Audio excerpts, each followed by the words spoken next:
Selamat siang pemirsa, saya Budi Arti kembali hadir menemani Anda dalam Sumut hari ini siang. Siang ini kami telah merangkum sejumlah informasi terkini di antaranya. Ibu pembunuh 3 anak kandung di Nias meninggal dunia. Viral video hak suara di Karo, Sumatera Utara digunakan orang lain. Jurnalis ambil peluang usaha dari eukaliptus. Selain cuplikan berita tadi, kami juga akan menghadirkan beragam informasi lainnya. Pemirsa, kita jelang Sumut hari ini siang selengkapnya.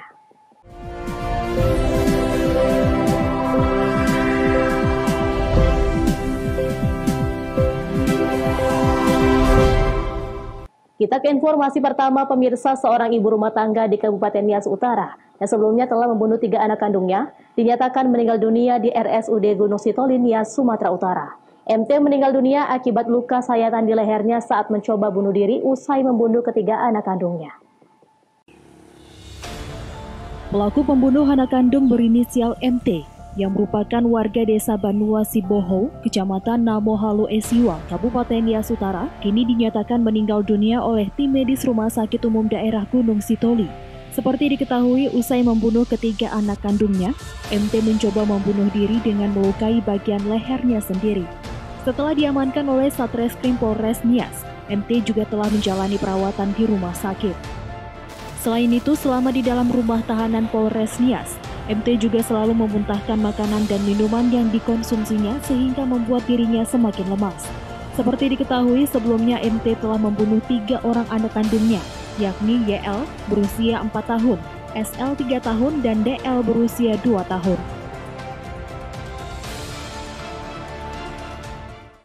Saya tadi kurang lebih pukul 6:15 mendapat informasi dari Kasat Reskrim Polres Nias bahwa di mana yang tersangka pembunuhan yang dilakukan oleh ibu kandung terhadap 3 anaknya itu dikatakan meninggal karena sakit di Rumah Sakit Gunung Sitoli. Jadi selama ini kita memang lakukan perawatan terhadap si tersangka yang dikarenakan pada saat mulai hari Rabu semenjak dilakukan pengamanan, lakukan penangkapan kepada tersangka tersebut. Tersangka tersebut ini sudah merasakan sakit, kondisi badan yang kurang sehat. Antara lain dikarenakan salah satunya adalah luka pada leher, yang dimana luka tersebut dia lakukan untuk percobaan bunuh diri. Haugo Manenzega melaporkan untuk Eva Rima TV. Sementara itu pemirsa, sepasang pengantin di Kota Tanjung Balai, Sumatera Utara terpaksa melangsungkan pesta pernikahannya di tengah genangan air. Untuk menuju pelaminan, pengantin pria bersama rombongan terpaksa menjinjing pakaian guna menghindari genangan air. Di tengah genangan air setinggi 30 cm ini, pengantin pria beserta rombongan berjalan melangkah ke pelaminan sembari menjinjing celana. Mempelai pria sendiri tidak menyangka perhelatan hari bahagianya harus digelar di tengah kepungan banjir.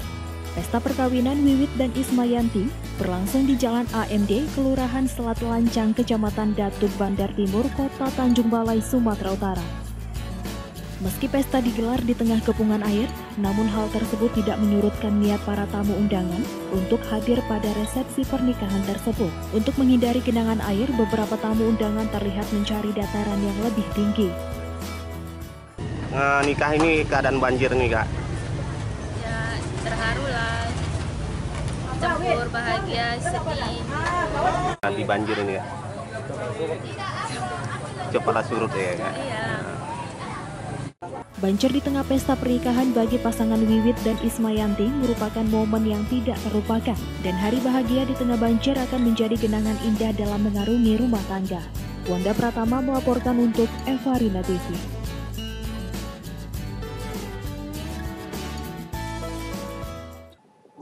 Informasi lainnya pemirsa, setelah 2 bulan berjuang dari COVID-19, Lembaga Pemasyarakatan dan Rumah Tahanan di lingkungan Kementerian Hukum dan HAM wilayah Sumatera Utara nihil kasus COVID-19. Perjuangan ini merupakan kerja keras pihak Satgas Penanganan COVID-19 Sumatera Utara dan Kemenkumham Sumatera Utara.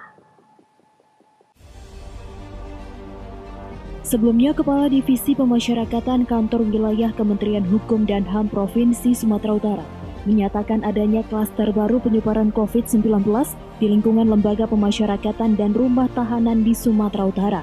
Salah satunya Lapas Kelas 2A Medan sebanyak 227 orang, baik pegawai dan juga warga binaan atau narapidana.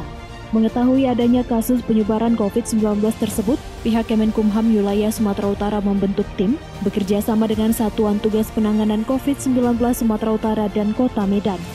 Selama 2 bulan penuh dan mengerahkan sebanyak 16 dokter dari beberapa rumah sakit rujukan COVID-19, seluruh pegawai dan warga binaan di lingkungan lapas dan rutan yang ada di Sumatera Utara berhasil pulih dari COVID-19.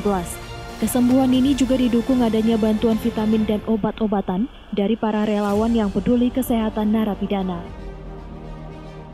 Musibah lapas perempuan itu menjadi klaster. Ada sekitar 227 yang kena dan semuanya itu sudah ditangani oleh Satgas Covid gabungan dari Kota Medan, ya. Dari Kota Medan semua teman-teman ada 16 orang dokter.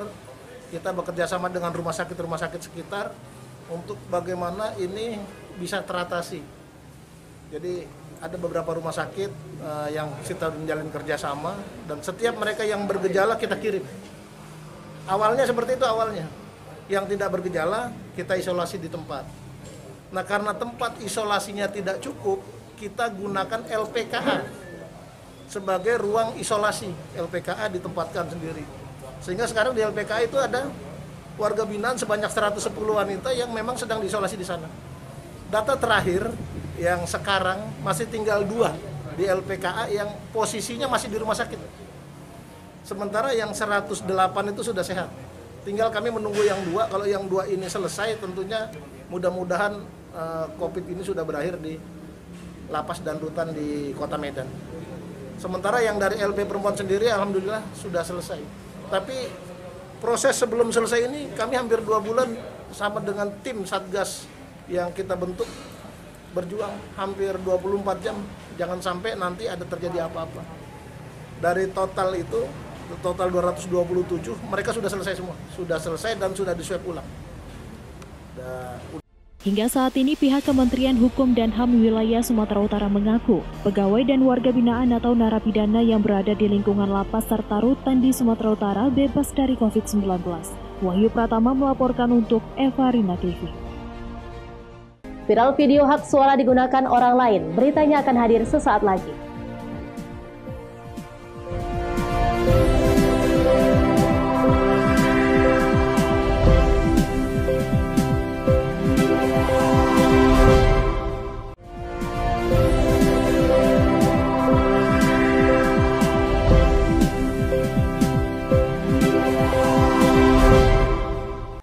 Terima kasih Anda masih bersama kami.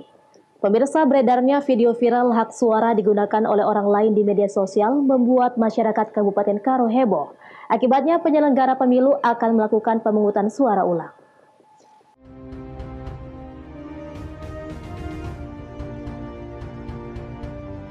Beredarnya video hak suara digunakan orang lain di media sosial membuat masyarakat Kabupaten Karo, Sumatera Utara heboh. Dalam video berdurasi 4 menit tersebut, terlihat seorang wanita bersama dengan anaknya akan memberikan hak suaranya di TPS 25 Kelurahan Lau Cimba, Kecamatan Kabanjahe, Kabupaten Karo. Namun ternyata dirinya sudah tidak dapat menggunakan hak suaranya karena sudah digunakan oleh orang lain. Dalam video, wanita tersebut membawa kartu identitas penduduk karena tidak menerima surat pemberitahuan C6. Namun sesampainya di TPS, ternyata surat pemberitahuan C6 miliknya sudah dipakai oleh orang lain. Menanggapi kejadian ini, Ketua Bawaslu Kabupaten Karo Eva Juliani Pandia membenarkan adanya kejadian tersebut. Masyarakat yang mengalami keberatan tersebut sudah membuat laporan ke Panitia Pengawas Kecamatan di Kota Kabanjahe dan sudah ditindaklanjuti untuk direkomendasikan kepada Panitia Pemilihan Kecamatan untuk melakukan pemungutan suara ulang.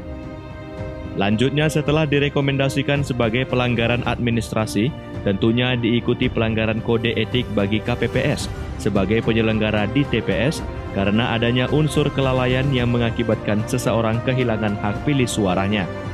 Dan KPPS tidak mengecek terlebih dahulu kartu identitasnya pada saat pencoblosan. Dan untuk tindak pidana tersebut adalah pelaku utama yang melakukan pencoblosan dan akan dikejar. Dan untuk pelanggaran administrasi akan dilakukan pemungutan suara ulang. Untuk itu kemarin bagi yang keberatan pengguna hak pilih itu telah membuat laporan kepada Panwascam kita di Kabanjahe. Jadi Panwascam kita terkait dengan hal ini sebenarnya dari awal sudah membuat himbauan ya untuk pencegahan.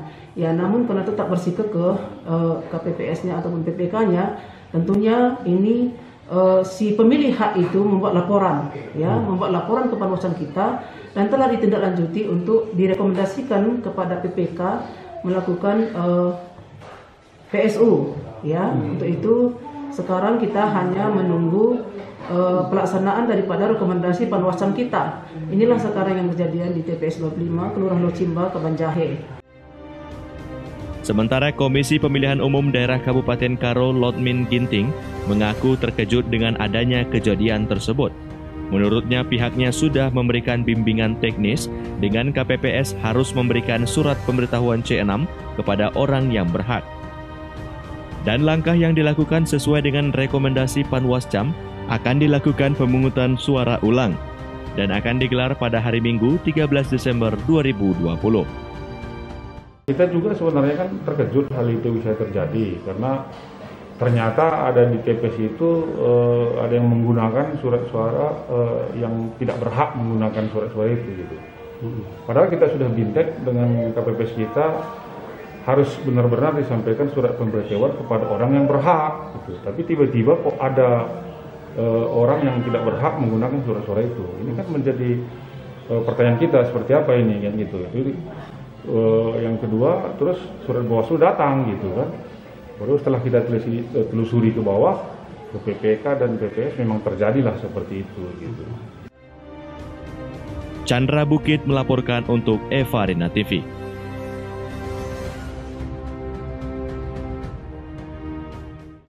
Sementara itu pemirsa, setelah viral video hak suara digunakan oleh orang lain, pemungutan suara ulang dilakukan di Kabupaten Karo, Sumatera Utara. Pengulangan ini dilakukan pasca adanya hak suara yang digunakan oleh orang lain yang bukan miliknya. Terkait hal ini, KPUD Karo akan memberikan sanksi kode etik kepada penyelenggara pemilihan. Pasca beredarnya video viral di media sosial yang menyatakan adanya hak suara yang digunakan oleh orang lain pada hari pelaksanaan Pilkada tahun 2020 di Kabupaten Karo, Sumatera Utara, maka pemungutan suara ulang dilakukan di TPS 25, Kelurahan Locimba, Kecamatan Kabanjahe, Kabupaten Karo. Menurut Ketua KPUD Kabupaten Karo, Gemar Tarigan, pemungutan suara ulang ini dikarenakan adanya hak suara masyarakat yang digunakan oleh orang lain untuk melakukan pencoblosan.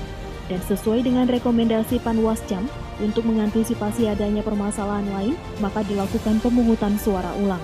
Dari data yang diperoleh, untuk masyarakat yang kembali memberikan hak suaranya, sama dengan yang sebelumnya melakukan pencoblosan, dan kelanjutannya pihaknya akan melakukan pembinaan dan akan memberikan sanksi kode etik terhadap penyelenggara. Namun sanksi yang diberikan akan ditinjau kembali sesuai dengan rekomendasi dari Panwascam. Tanggal 9, kebetulan hadir di samping kami, ibu ini merasa C1 yang dia punya sudah digunakan orang lain. C pemberitahuan yang beliau miliki sudah digunakan oleh orang lain. Karena memang regulasi yang menyatakan kalau kira-kira tidak mengenal orang yang tersebutlah baru kita minta kewajiban KPPS KTP. Tapi karena yang datang KPPS kita mengenal, jadi memang tidak begitu selektif sehingga memang menurut KPPS mereka mengakui ada yang menggunakan C pemberitahuan yang dimiliki oleh ibu ini, sehingga ada 2 orang, sehingga memang peraturannya kalau lebih dari 1 seperti itu, Panwas beserta jajarannya boleh merekomendasikan PSU. Kedua, selain kita lakukan pengungutan ulang ini, ada sanksi nggak itu kepada KPPS yang bersangkutan? Ya, dalam rekomendasi Panwas kita melihat poin pertama PSU, yang kedua memang melakukan pembinaan ataupun memberikan sanksi kode etik. Tentu selesai kegiatan ini akan kami rumuskan dalam bentuk apa, tapi hanya sanksi kode etik, teguran dan lain sebagainya.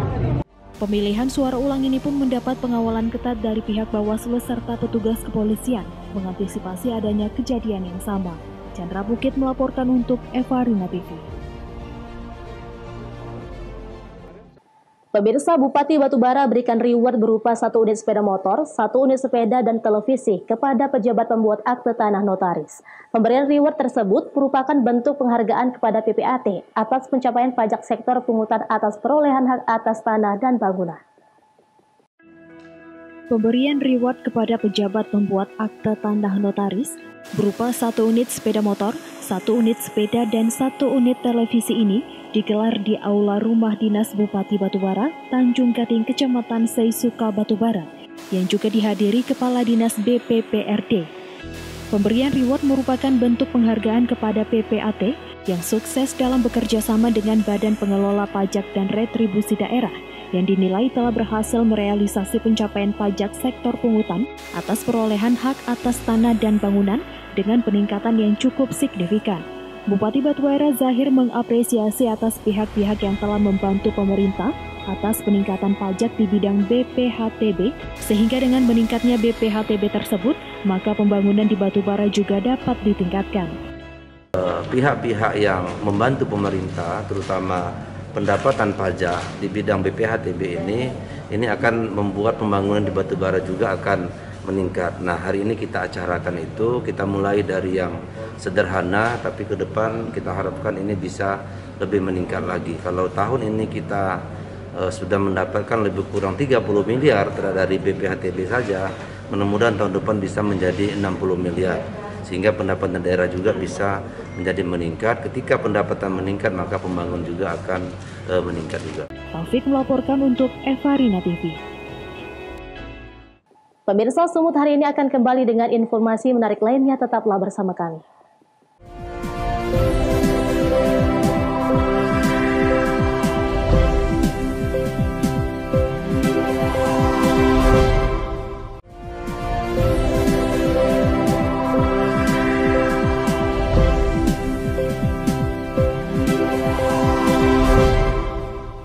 Terima kasih Anda masih bersama kami. Pemirsa, sejumlah jurnalis Kota Medan mengambil peluang usaha di masa pandemi dengan memanfaatkan daun eukaliptus untuk dijadikan sejumlah produk turunannya berbahan minyak atsiri. Nantinya usaha yang dikembangkan oleh para jurnalis Kota Medan ini diharapkan dapat membantu masyarakat dalam meningkatkan perekonomian tambahan bagi warga Sumatera Utara.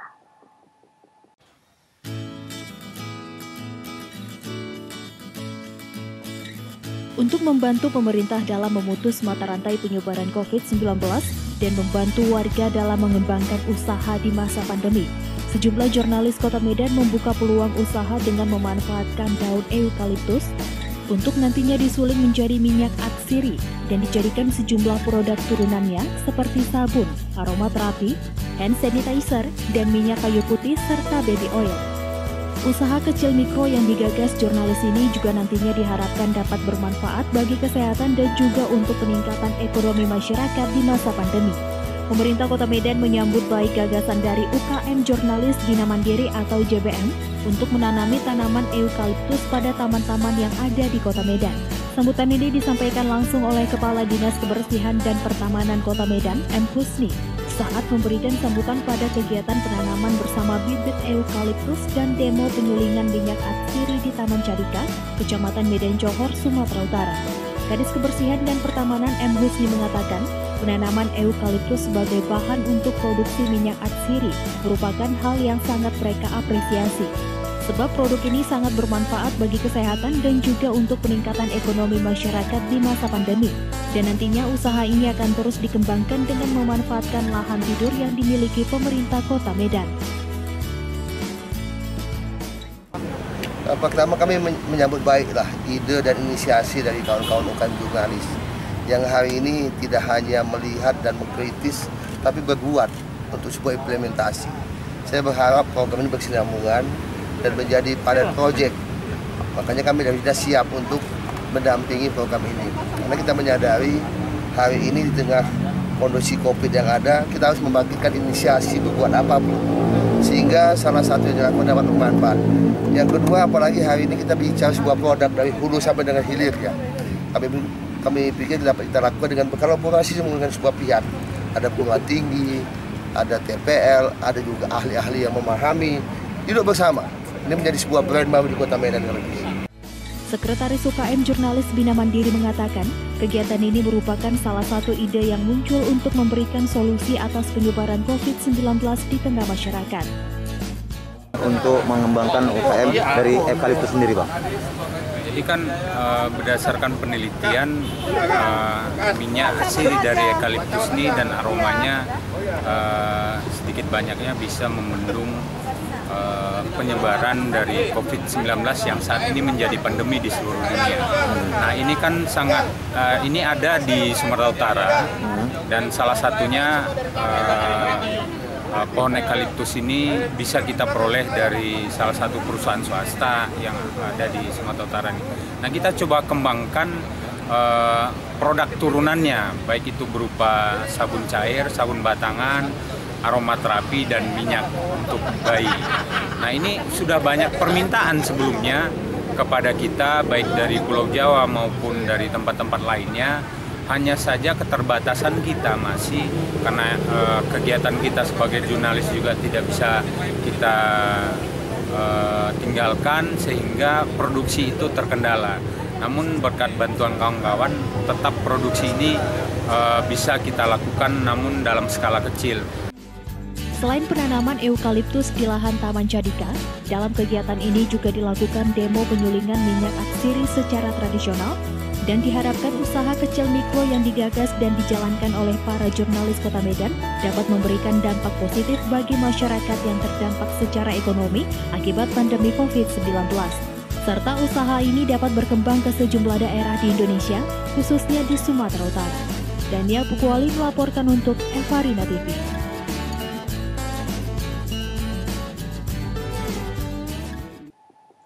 Informasi selanjutnya, pemirsa, jumlah pelaku usaha mikro di Kota Pontianak terus mengalami pertumbuhan di masa pandemi.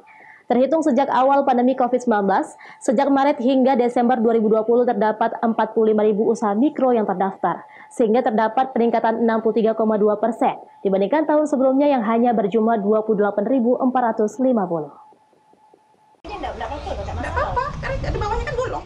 Angka pertumbuhan pelaku usaha mikro di Kota Pontianak mengalami kenaikan secara drastis.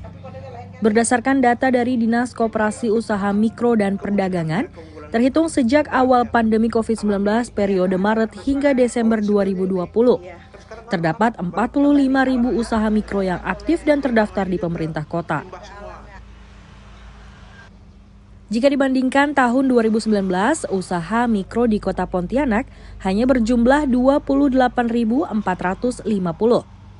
Artinya, terdapat peningkatan 63,2%. Lonjakan ini berasal dari berbagai sektor usaha, diantaranya sektor kuliner, kerajinan tangan dari limbah kering, perkebunan, dan peternakan.